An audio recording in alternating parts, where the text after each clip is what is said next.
Welcome to the deep dive. Ah. Okay, so today we're tackling something huge. Weight loss. It feels like we all kind of get it, but often end up just feeling stuck, right? The Yeah. world keeps saying, it's calories, it's carbs, maybe just more discipline needed. But what if all that whole way of thinking Mhm. is just fundamentally wrong? Right. What if we've been looking at it completely the wrong way? Exactly. It's a really compelling reframe, actually. And it comes from Dan Hollis, whose work we've been looking into. He suggests that semaglutide, which, most people just link with losing weight. Yeah, the GLP-1 drug. Precisely. Semaglutide, it mainly works on appetite, blood sugar. But Dan Hollis argues its real power, at least for weight loss, isn't just the physical stuff. It's about the psychological space it creates. Ah, okay. And that's where this idea of decoding emotional amnesia comes in. That's his term. That's his term, yeah. For him, it means getting underneath all those emotional patterns that have been kind of buried under constant thoughts about food. Hmm. He says semaglutide creates something really profound. Silence. And his line is, silence gives you truth. Wow.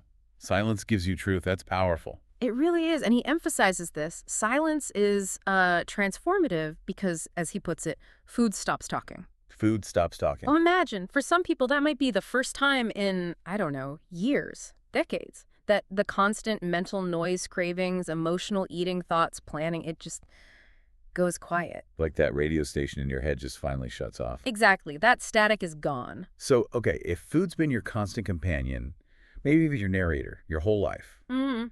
what happens when it just stops? Well, that leads to what Dan Hollis thinks is the real headline here, the bit we're all missing. He asks this really provocative question. What if you weren't broken, just confused? Broken versus confused. Yeah. And it's not just rhetorical. He genuinely thinks many people relapse not because they're suddenly ravenous again, but because they're just lost. Totally disoriented when that usual noise of cravings disappears and their go-to coping mechanism is gone.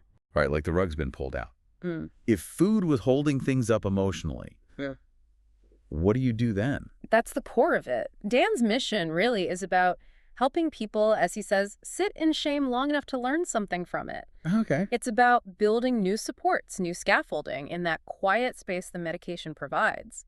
And that scaffolding is built on framework, identity, ritual, and language. Framework, identity, ritual, language. Okay, Yeah. so this deep dive then, it's not really just about weight loss numbers. It's about rewriting the story people were too full to finish. That's another one of his lines. It is. It points towards this idea that maybe it was never about the food in the first place.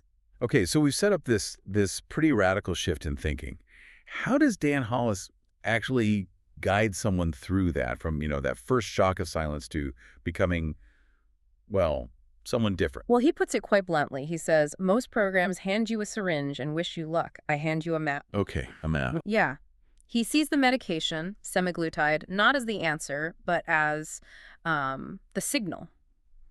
But without the right structure, the right map, that signal can just amplify confusion instead of bringing clarity, even with less appetite. Makes sense. So practically speaking, what's the first step? When someone realizes, okay, food was my emotional structure and now Yeah. that buzzing is gone, Mm. what do you do in that empty space? It sounds kind of scary, actually. It can be. And that's exactly what Dan addresses. He says people don't relapse because the drug fails. They relapse because, and this is key, no one helped them rebuild the emotional framework that food used to support. The framework. Yeah. Think about it. For so many, food wasn't just fuel. It was comfort, maybe control, boredom relief, even part of their identity. Sure. When that vanishes, he says, it's like losing a friend. So feeling anxious then, or maybe just when that friend goes quiet, when the cravings aren't shouting anymore, that's normal. Oh, absolutely. His answer is a definite yes. He explains semaglutide gives you a moment where food stops talking. Yeah, and he adds, and for some people, that's the first honest moment they've had in 20 years. It's more than just appetite suppression. It's this profound biological pause. Okay. His core point is people fail not because the drug isn't working biologically, but because no one taught them what to do with the quiet. What to do with the quiet? Exactly. That silence, it can feel really uncomfortable, even frightening. It might feel like losing a favorite lie, something familiar, even if it was harmful. So people might run back to old habits just to fill that void. Okay, that really clarifies the challenge. So let's get back to what Dan Hollis helps people build. You mentioned that scaffolding. Framework, identity, ritual, and language. Mhm. You'd break those down a bit more for us. Yeah. What do they look like in practice? Sure. So framework is about creating new ways to make decisions around food, moving from just reacting to actually choosing consciously. Right, not just impulse eating. Exactly. Then identity is about shifting how you see yourself, not just as a perpetual dieter, but becoming, say, a person aligned with their health, someone who naturally makes choices that feel good and supportive long term. Becoming that person. Yeah. Ritual is about actively replacing old food-centric habits, those automatic coping mechanisms, with new routines that actually nourish you emotionally or physically in different ways. Okay. And language, this one's really important. It's about changing that internal monologue, how you talk to yourself about food, your body, your progress, moving away from judgment and towards curiosity. Curiosity, not judgment. That sounds like a huge shift from typical dieting, which is often so rigid. Like, he doesn't believe in cheat days or strict clean eating, right? Not at all. So what does pattern mastery over perfection mean in his approach? How does that help build this new identity? It's a complete departure, really. He champions pattern mastery over perfection. His point is, if your system, your plan, completely falls apart after one slice of cake, well, he says it's taught you fear, not flexibility. Interesting. Fear, not flexibility. Right. The goal isn't 100% perfect adherence forever. It's about understanding your own patterns, your triggers, your emotional needs, and crucially, having the tools to navigate those moments without just defaulting back to the old, unhelpful ways. So building a system that can handle real life, essentially. Exactly. A system that can bend without breaking. Correct. Resilience. Okay, that makes a lot of sense. What about something else that trips people up, that initial fast weight loss, followed by the dreaded plateau? How does his approach handle that common frustration? Yeah, the stall. He acknowledges that rapid loss can sometimes trigger the body to slow down metabolism, kind of like a defense mechanism. Right. So his method is intentionally paced. He emphasizes, you're not here to win the race, you're here to finish it. It's framed as a marathon, focusing on sustainable change over quick, temporary results. A marathon, not a sprint. Precisely. And if you feel like you've failed every time before, Dan actually sees that as useful data. Really? Yeah. How so? Well, it means you've thoroughly tested what doesn't work for you. So now the goal isn't more shame or more white-knuckling willpower. It's about finding and building tools that actually align with your biology and psychology. Got it. Okay, this brings us to a really practical and maybe urgent question for many. What happens when you eventually stop taking the medication, semaglutide? The huge concern, isn't it? It's a critical question, and Dan Hollis is very clear about it. He insists on having a clear off-ramp strategy built in from the very beginning. An off-ramp strategy Yeah. from day one. Yes, So, because he recognizes that without it, eventually the biology takes over.